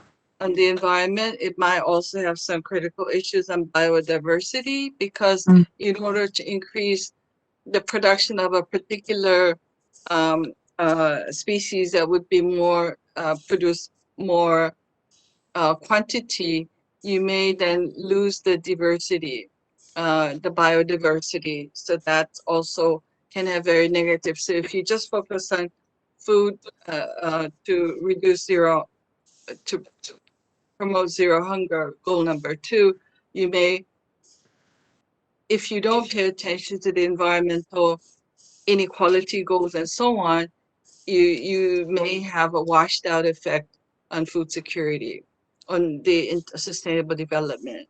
Yeah. So that's one small example, but you can see if you're trying to increase production in the city and make the city very attractive to a lot of people, and it also can create a lot of waste that hasn't been dealt with.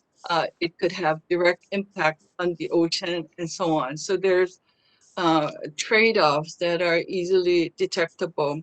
But unfortunately, many governments, in the ease of trying to implement SDGs, and they're told not to cherry pick, so they're trying to do everything. But if I'm a government official working in the Ministry of Agriculture, I just focus on increasing the production of food so I can make the people not go hungry. But if I don't look at the other goals, how they're impacting on food production, then I'm not able to look at sustainable development in a more holistic way. Yeah. So the sixth system allows us to look at things in a more holistic way. Yeah, I thank you for this comment, because I think food security is a very important one. And also, of course, it is also a complex issue, as you mentioned. There's six, it links into different systems. But I think I want to just use the opportunity to advertise, what we will be addressing on day 3 about circular economy and responsible consumption and production would have an implication in terms of what we just discussed. Because according to FAO report, food is not underproduced. We have sufficient production of food. That is a huge problem about distribution. And then we also have a huge problem, as you mentioned, the side effect when industrialized agriculture, using heavy fertilizer, for example, and intensive farming and no rest of the land. It does create deterioration. So I think, what SDG is asking all of us is actually to start rethinking our own behavior and our own lifestyle. Right. Which is not easy. I want to quote Voltaire. But anyway, Right. let you address another question. Yes. There are a few questions that asked me to elaborate that I said SDGs can provide some solutions for the root causes of COVID-19. Although we haven't really gotten to the source of the virus, what we do know is that rapid urbanization, without regard to nature and the space and the environment that that animals and plants require.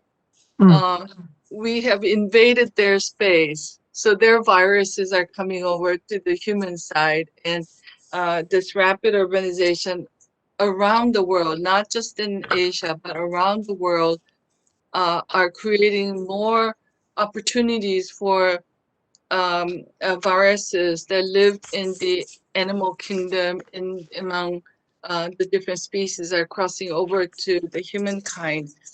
The SDGs, the Sustainable Development Goals, really teaches us to be mindful of our natural environment, to live in harmony with the natural environment. And unless we learn to live with harmony and respect our environment, it won't be there maybe for us it'll be okay, but for our children, our grandchildren, next generations to come, the earth will not be there to provide. Another important issue that came out of our GSDR that is relevant in understanding COVID-19 is the impact on inequality and poverty. And I mentioned the inequality issue earlier when I talked about mental health, but in terms of poverty, this is exacerbating people who are in the lowest strata of our societies in all countries. They're losing their jobs, they're losing their opportunities for their children's education, but also being left out in the vaccine rollout or any kind of health care with the COVID-19. So it's really critical that we pay attention to inequality and poverty that have been intricately related and have been exacerbated with COVID-19. And the issue of inequality and poverty kept popping up in an SDG report. Some people were worried that in the SDGs, because so many other issues were introduced to the Millennium Development Goals, that the interest on poverty will lessen. Right, but in our report, we try to highlight that inequality is still an issue, and still many countries, too many people still suffer living in extreme poverty. And that number has decreased for sure, but the number is still significant. And I'm concerned that that number has risen, has increased in the COVID-19 aftermath. Yeah, I think indeed it has increased, because more people dropped off, into the extreme poverty. And also one of the issue which it's connected to this is precariousness, precarity of the work engagement or working condition.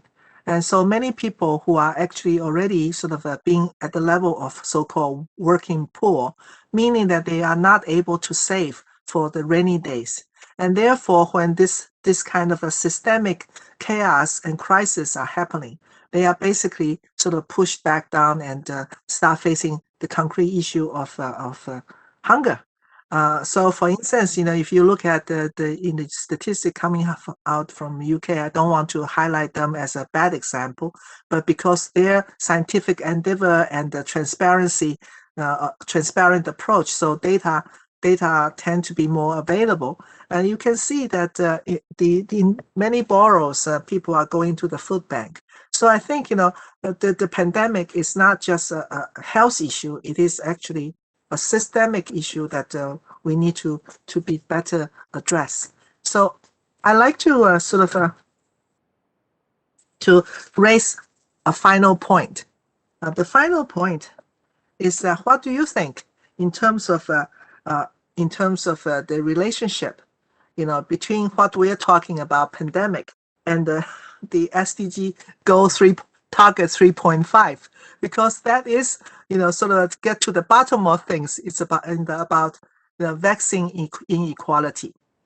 So in some ways, by not addressing this question more in an accelerated manner, maybe we are sending the wrong message in terms of what SDG is all about. Right. I cannot agree with you more about the point. I think that's why, as I mentioned many times, inequality has to be considered as part of the issue, access, affordability, universality, and so on. Some international foundations like the Melinda Gates Foundation, the Global Health Initiative like Zeppi, Gavi, are working together to make sure there's fair and rapid and equitable access to COVID-19. Not just vaccine, but tests, because that was still not available still in some countries or some parts of countries. Tests, treatments, and vaccines, and these the worrying report that we're getting is that these are so heavily concentrated in the developed countries. The developed countries are very eager to get vaccines for their people, but developing countries worse off, who were not doing too well before the crisis, now they have a health crisis on top of their poverty issue or conflict and war. So it's really going to require a global effort to help come out of this. There are many international foundations, NGOs, and UN agencies, including WHO, that are working globally on these. And I really hope that they would bear real fruit, and all the global, the members of the global community come together on this. Yeah. Well, maybe this is a good place to make a link to what Irena was saying earlier. She mentioned that there is a need for change mindset. Yeah. Mindset, in terms of the all actors, the business, the government, the people, because certain things should be somehow made available to all. But we see that definition of private and public goods, and so made it impossible. And then other sort of other power factors also come into play. So I think the SDGs is actually setting a very high bar that encourage us to go forward. And I think that chart that you mentioned first about the entry point to today, I finally understood. Thank you very much, because I was always reading from the vertical, then to to the horizontal. So there's always some sort of discomfort. So I realized I have to look at the horizontal, the system, and then look at the levers. So thank you for that. But I think the other map that you showed, in terms of the linkages between 17 goals and where, actually have stronger, relationship because data exists. For me, to know both sides, the co-benefits as well as it's good. So I want to really thank you for this great lecture. And I also wanted to know that, there's one comment to say, are we going to do an update of the set? Of the 2019 report because of the new circumstances. Right. The UN member countries has given a mandate to the Secretary General, the UN Secretary General, that every 4 years this report needs to be produced. So I know a new team has been appointed and they're at work. So 2023, their report should come out, and I am certain that their report will reflect upon the lessons coming out of the COVID-19. But my hunch is that some of the lessons that we were able to draw upon will be enforced and would come with greater emphasis. I don't think the recommendations that we will make will be thrown out the window, because I think the basic issues, the root causes, I think Are still there. Yeah. Well, thank you very much. And I wish you Thank a very you. good day tomorrow. And Thank you. looking forward to our future exchange and interactions. Yes. Yeah, Thank you very much. Thank Excuse you me very if I have much. to tune out. Bye-bye. Bye-bye. Thank you, Professor Kim. Thank you. The next speaker, and we're going to take a short break, not a real break, but just take a deep breath in order to welcome our next speaker, who's Mr. Fayez Al-Tahi. He is an advisor, on the Sustainable Development Affairs for the Ministry of Economy and Planning, Kingdom of Saudi Arabia. And he would actually share with us a new innovation, which is also, using digital tools to enhance the coverage of public health delivery, and also to improve on the the utilization of health resources because of the use of digital connectivity.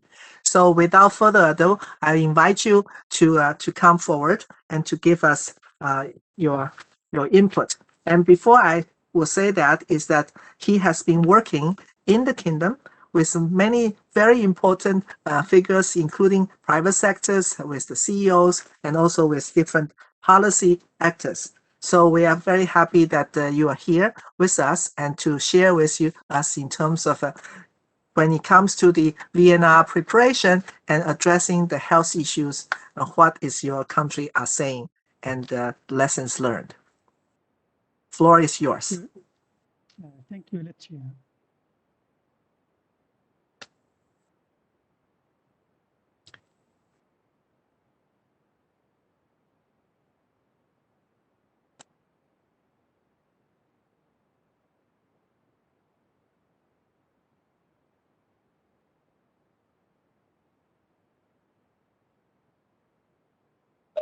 Are you getting the screen share?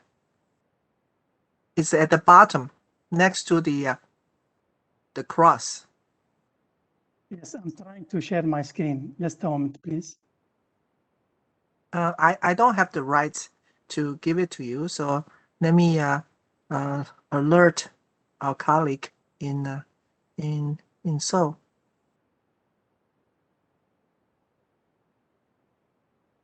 Okay, if you put your mouse on top of this sort of a sleepy looking share, and then when okay, it has to be light up. Let me coordinate quickly. Sorry for the, okay. Now we can see it. Yes. Put it in full screen mode.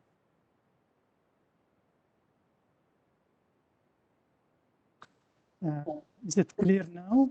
Yeah, it is clear, and your voice can be a little bit louder, please. Okay, I will. Thank you.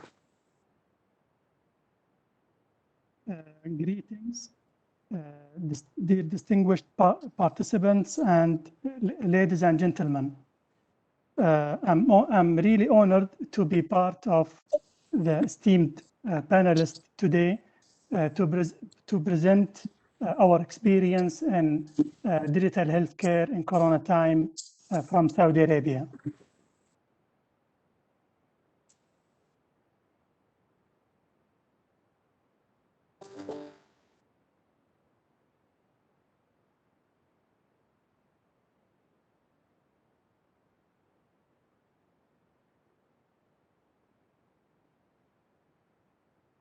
No.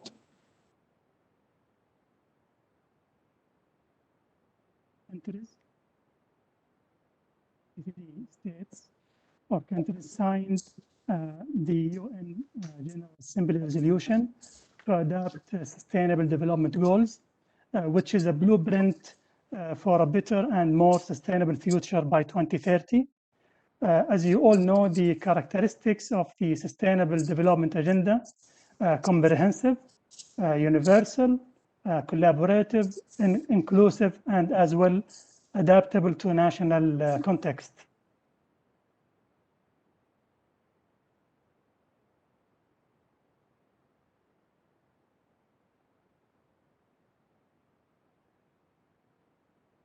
SDGs agenda is judging by itself, as Professor Kim mentioned earlier, which is we have 3 dimensions: environmental, economic, and social dimensions.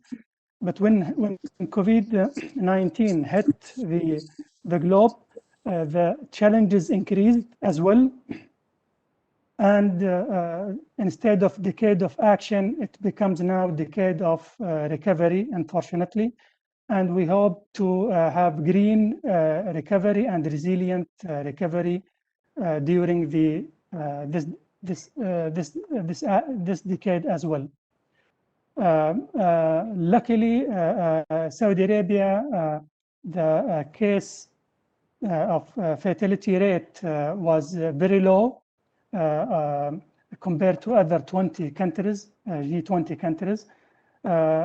This is, and thanks God, this is one of the good or the good result.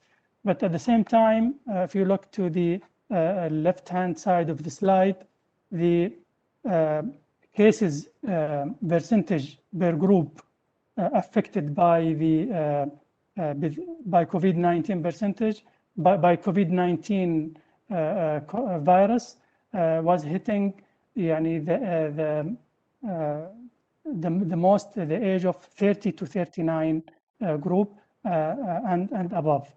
So we have distributed COVID cases among the different ages. After this introduction about this the pandemic and the agenda of 2030, actually the government decided to take systematic response to achieving SDG 3 and health equity for all as a strategic direction. So the major pillar for this strategic direction was to have country level coordination, planning, and monitoring. So all efforts and resources were focused on supporting monitoring activities for the work of many sectors, committees, and entities involved in increasing preparedness and response to COVID-19, and at the same time achieving complementarity and coordination at the country level. And this coordination at country level headed by the head of state, head of country, the king, and the crown prince. So the commitment from the political leadership from day one behind this systemic response to achieve coordinated and orchestrated response among all actors, government, private, and civil society, was the reason behind the success of our experience. And as you all know, the focus today will be on the digitization of the healthcare as a major accelerator of government response to combat COVID-19 pandemic. So as you can see from the right-hand side on the screen, on the slide, we have e-health or digital healthcare. The government utilized all available technology, either online presence of Ministry of Health to present the awareness materials in Arabic and in other common language as well, since the health equity for all. Also, we utilized the hotline, 937 hotline, to answer inquiries, giving instructions and providing medical and psychological consultations on all aspects related to COVID-19 around the clock. As well, we launch additional channels to reach the community in addition to the existing channels. As example, we have 937 health service on WhatsApp, since we have a huge adoption for WhatsApp, as you all know. As well, we provided technical support for all Ministry of Health programs and staff in relation to COVID-19. As well, we summarize scientific materials in common languages among residents to disseminate messages in a timely manner and adopt relevant communication channels. In a nutshell, we utilized all technology channels, all technology, either social media or online presence or new app developed certain specifically for dealing with this pandemic. Also, the major reason or the major driver we used for digital healthcare is empowering the society, empowering the community, and engaging them toward to engage with government and respond to the pandemic COVID-19 through either participation through social media campaigns or through the volunteering work as well to support support government effort. As you can see from this slide, there were decisions and measures put in place since day one of since day one of COVID-19 hit the globe or the country, Saudi Arabia, since March. And as you can see from the graph, we have proactive decisions and we have precautionary decisions as well to mitigate the impact and of this pandemic on societies, on private sectors, on pilgrims and tourists as well. And you can see from this slide the list of these measures, either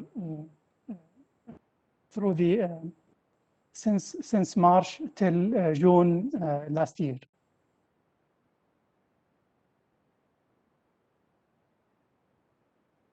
The results and the success lessons from our experience in digital healthcare can be summarized in these two slides.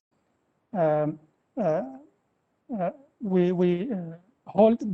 holding daily press conference at a fixed time by Ministry of Health official spokesperson, with the participation of official spokesmen from various relevant authorities. That was a great help for raising awareness, answering the questions on the spot, keep everybody up to date, and increase the transparency of government efforts. We sent over 6.6 billion awareness text messages about COVID-19 with clear guidelines for dealing with the virus and prevent its spread. As well, we reach over 150 million views of our educational videos with over 9 million people benefiting from field awareness as well campaigns with volunteers from the community. We reach over 4 million followers on the ministry's Twitter account, Ministry of Health account. Actually, over 2,000 employees, physicians and customer service specialists providing service on the 937 line around the clock. As well, I can highlight the number of beneficiaries from one of the launched application was more than 1.4 million beneficiaries, which is at that time, June 2020. I can summarize the lessons learned or the success lessons from our experience in this bullet point. The organization of the daily press conference confirms that the ministry is the ultimate source of reliable information regarding the pandemic, as it informs the public about the health situation. It also shows the extent of coordination between sectors, and thanks to the use of an easy language, it succeeded in reaching all categories of society and blocking all rumors.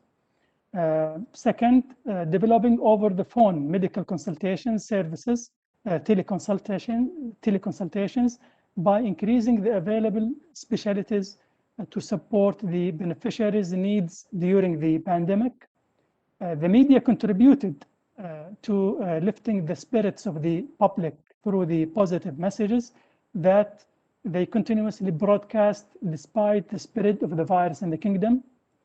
Also, following a media protocol as a reference to ensure that public participation and future campaigns are compatible with the customs and culture of the country.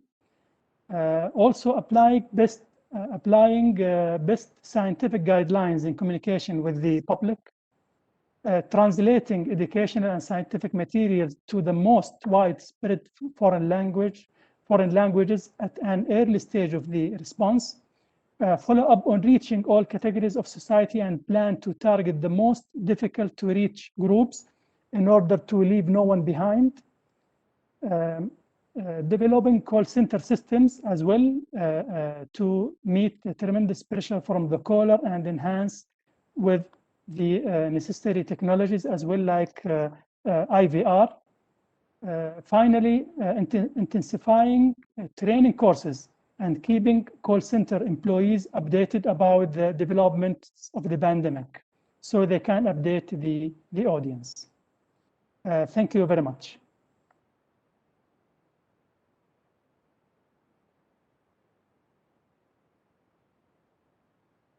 Can that give us some possibilities to raise some further questions?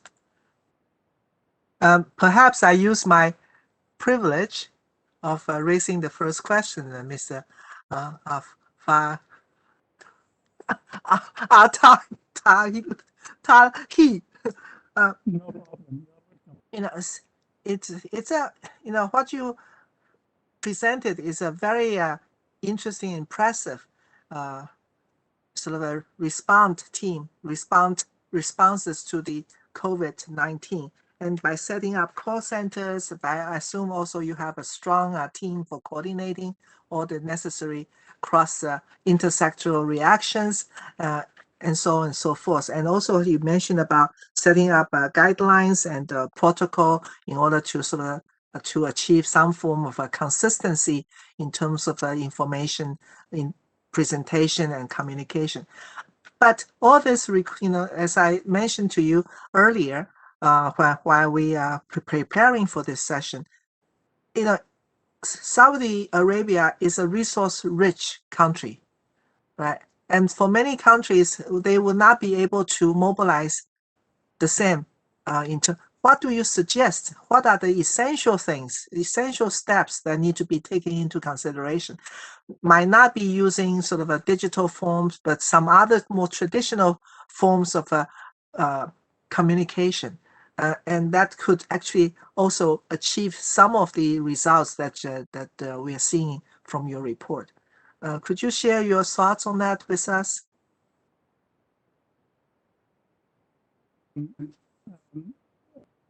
Actually, we were lucky in Saudi Arabia, as you said, we are high income country, and we invested early in digital infrastructure and in building the right infrastructure, information communication technologies in place. But I would emphasize that as essential steps behind our success actually was the centralized committee from all government entities, coordinating and orchestrating all efforts toward protecting people's health and ensure the right message is delivered and on time. So actually we started with using phone before applications. And I believe all countries now, at least they have landline and they have maybe 2G coverage. So we started with phones. 937 was a hotline. We received calls, inquiries, and also we have translation. So we know we have English language, we have Urdu language for many laborers from Asia. They don't speak English or Arabic. So we were prepared earlier because our digital government started 20 years ago. So we were prepared for this pandemic. But I think developing apps, it is not a difficult job. It can be utilized, and the reach of apps and reach of social media, as example, WhatsApp. We used WhatsApp group to communicate with the patients, to communicate with the society, and I think it can be reached as well. Having said that, also we support any international cooperation efforts under the UN umbrella, UN agencies, UN programs, to support those the least developed countries in building the right infrastructure and have technology transfer as well as a technical support in addition to the financial aid from the Saudi Arabia.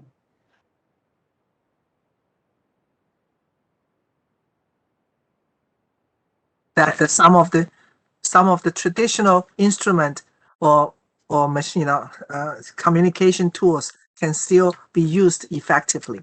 I'm wondering, in terms of thinking now in terms of all the target area within the SDGs 3, where do you see as the most difficult challenge for Saudi Arabia to achieve?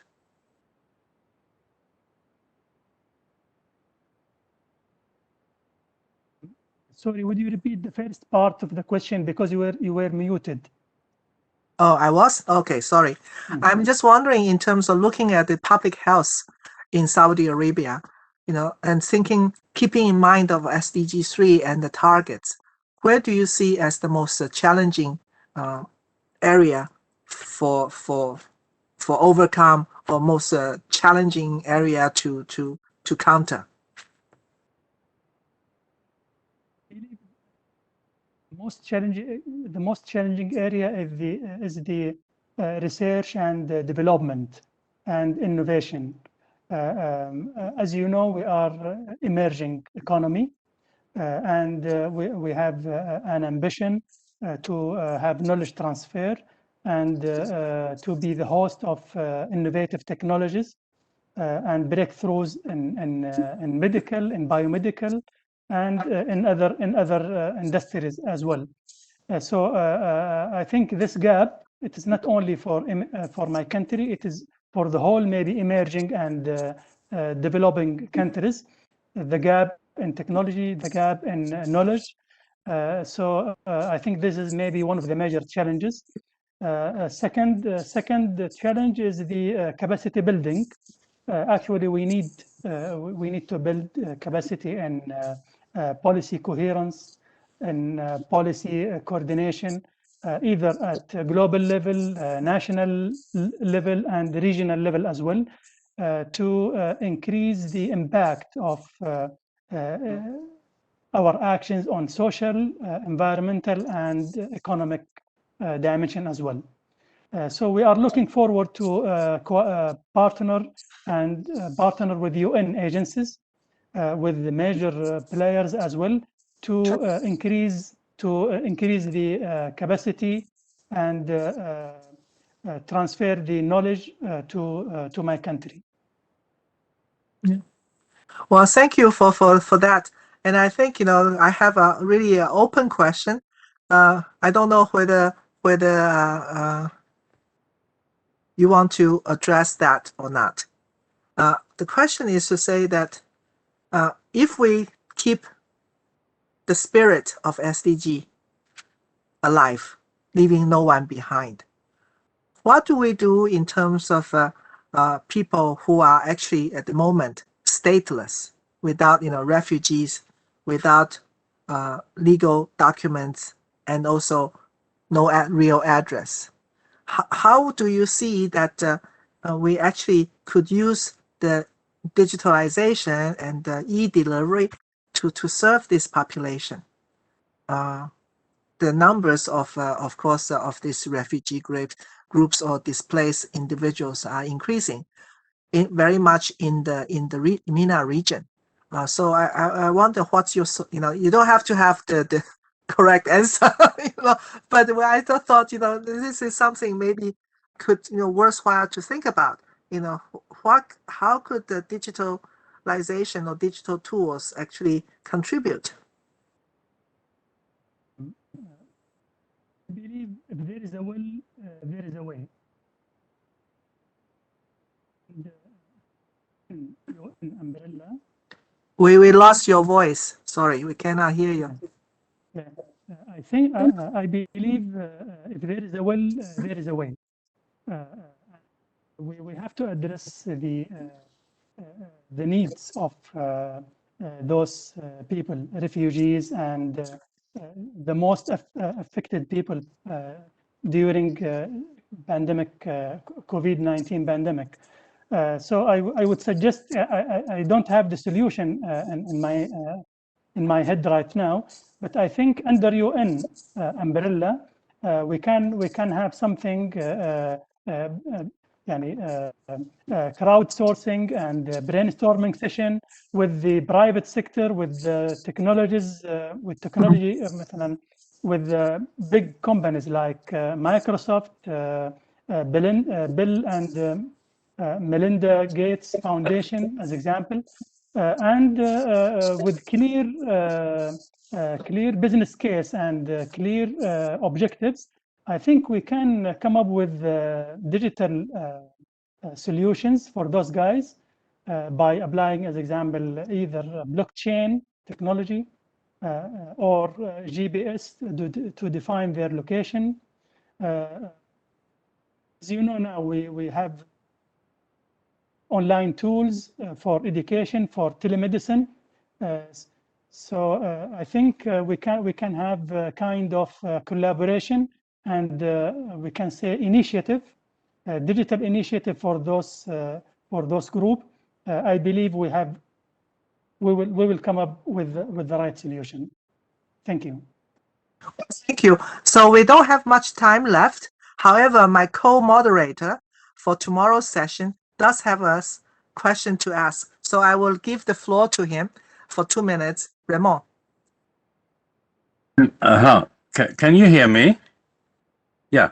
Mr. Altai, thank you very much for your very informative presentation, which indicates what you're doing by using IT communications to prepare your community in terms of the pandemic. I was just wondering, since, SDG 3 is also overall things we should do about improving the health conditions of our citizens and communities. Have you found there be a useful link between what you maybe have already in place on universal health coverage, on preventive health coverage, and what is maybe could be combined when you work in other countries like Yemen, where primary health care is very, very much needed, to combine this at the same time to do as much as you can to, contain the pandemic? Thank you, Raymond. Actually, our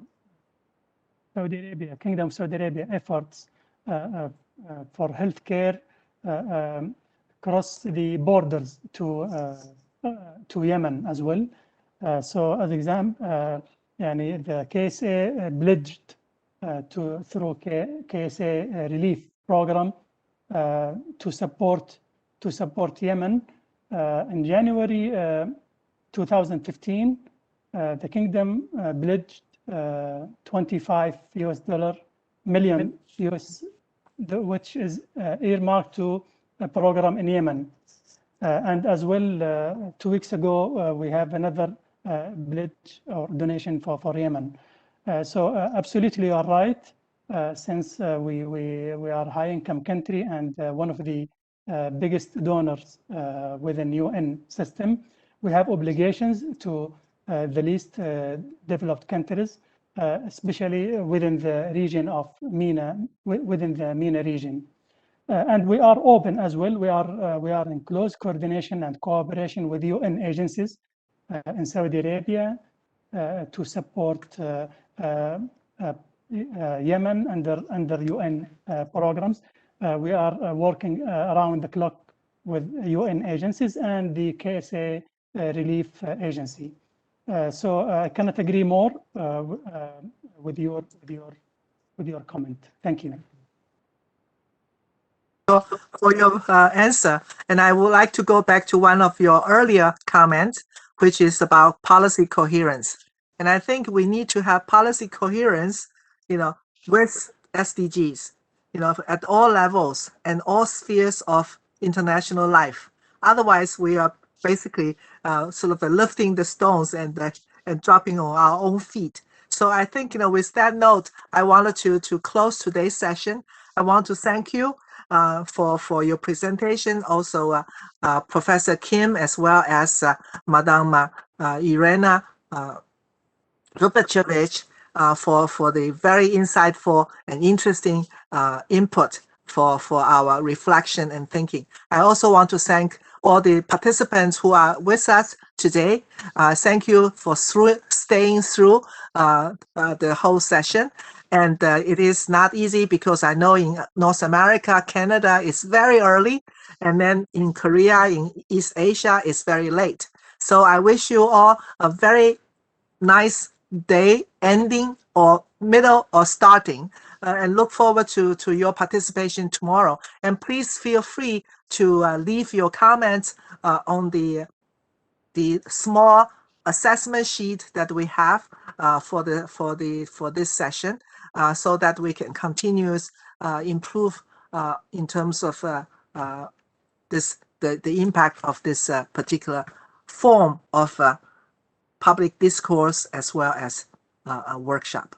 So thank you. Wish you a good night, good day, and good morning. I just want to add something. Thank you very much, Licha. And then I want to add something. That first well, thank you for thanking all the presenters. Okay, I didn't see you back here, so sorry. No, that's perfect. Thank you very much. Again, I mean, I would like to say that the presentations were fabulous. There was fantastic information that was convened and then conveyed. And I would like to mention that the sessions are recorded, sorry, and then they will be online the next day. And all the material also will be online, like tomorrow, and every day we'll bring them there. So that's one thing. And then people, I'd like to add that, yeah, what Alicia was talking about, the evaluation, you have to fill this, even if we close the session, you always have the pop-up of a small survey about how you found this this session. But there's a specific part which is really related to the training, and the questions there are very important. The response are really important to us to improve the quality of the meeting. But in my book, I see it was very good, and I would like to thank also, of course, the speakers. That was done by Licia, but I want also to thank Licia because she was a really good moderator for this session. And I also want to thank the UNOSD staff behind the scenes. They're making this working and without any problems. And I know some of you have also experienced their support to the connection tonight. So I'd like to thank them also very much. And Licia and all the people who ask questions. We keep those questions. We will document this. But again, please also respond to the survey before closing shutting the Cisco WebEx connection. Thank you very much, and so we'll see you tomorrow. Well, thank you, John. See you tomorrow. Thanks, everybody. Thank you. And thank you very much, Thayez. And then it was a really good presentation. Thank you. And Thank you. Bye-bye. Bye-bye.